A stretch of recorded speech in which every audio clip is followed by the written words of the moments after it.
तो दोस्तों Excel reality and infra limited ने अपने क्वार्टर टू के नंबर को डिस्क्लोज कर दिया है। तो चलिए देखते हैं क्या है क्वार्टर टू के नंबर्स के अंदर, क्योंकि नंबर्स देखने में तो मिक्स लग रहे हैं। कैसे क्या है चलिए देखते हैं। तो डाटा बेसिकली कंपनी को उससे लाख्स में दिया गया है। मैं आपको लाख करोड़ दोनों में कन्वर्ट करके समझाता हूँ जो इजी होगा आपके लिए। तो देखिए पिछले क्वार्टर में कंपनी का टोटल रेवेन्यू जो कंपनी ने ऑपरेशन के थ्रू जनरेट किए थे 64 लाख के आसपास। पिछले साल 2.3 करोड़ का कंपनी ने रेवेन्यू जनरेट किया था। अभी देखें तो गिर के मात्र 71 लाख कंपनी का रेवेन्यू आपको देखने को मिला। तो साल से साल बात करें तो साल से साल कंपनी के रेवेन्यू के अंदर ऑलमोस्ट बोल सकते हैं 70% के आसपास की गिरावट आपको देखने को मिली। वहीं अगर क्वार्टर जाते हैं तो क्वार्टर कंपनी के रेवेन्यू के अंदर 10% के आसपास की गिरावट है। तो सॉरी मतलब तेजी आपको देखने को मिली। तो क्वार्टर कंपनी का रेवेन्यू हल्का सा बढ़ा है, लेकिन मेरे हिसाब से साल देखना चाहिए, क्योंकि साल से साल कंपनी के कुछ सीजन होते हैं, सीजन के हिसाब से काम करती है कंपनी।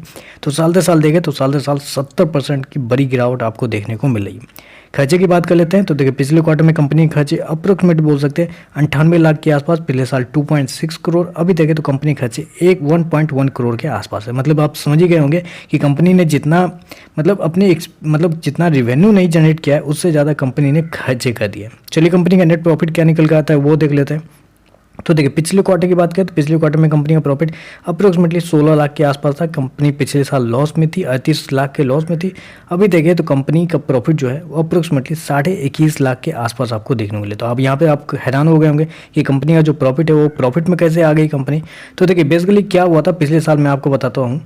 इस बार क्या हुआ, इस बार कंपनी को अदर एक्सपेंस में मतलब अदर इनकम में कंपनी को 77 लाख का फायदा हुआ है। मतलब कंपनी ने रेवेन्यू जो जनरेट किया है 77 लाख के आसपास।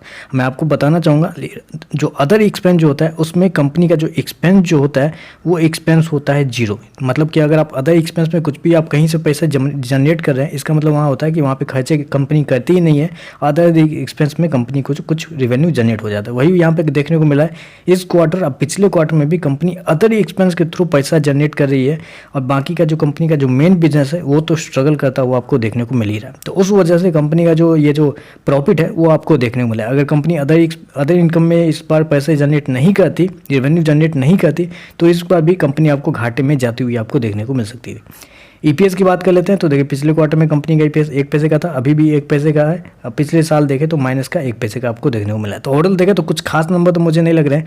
ये पेनी शेयर के नंबर इस अच्छे होने चाहिए, तभी जाके पेनी शेयर ऊपर की ओर भागता है। लेकिन मुझे कुछ खास नंबर तो देखने को नहीं लग रहे हैं। देखते हैं मार्केट कैसे रिएक्ट करेगा, लेकिन कुछ खास नंबर नहीं है। तो बस आज के लिए बस इतना ही। वीडियो पसंद आए तो लाइक कीजिएगा, साथ में साथ चैनल को सब्सक्राइब जरूर कीजिएगा। धन्यवाद।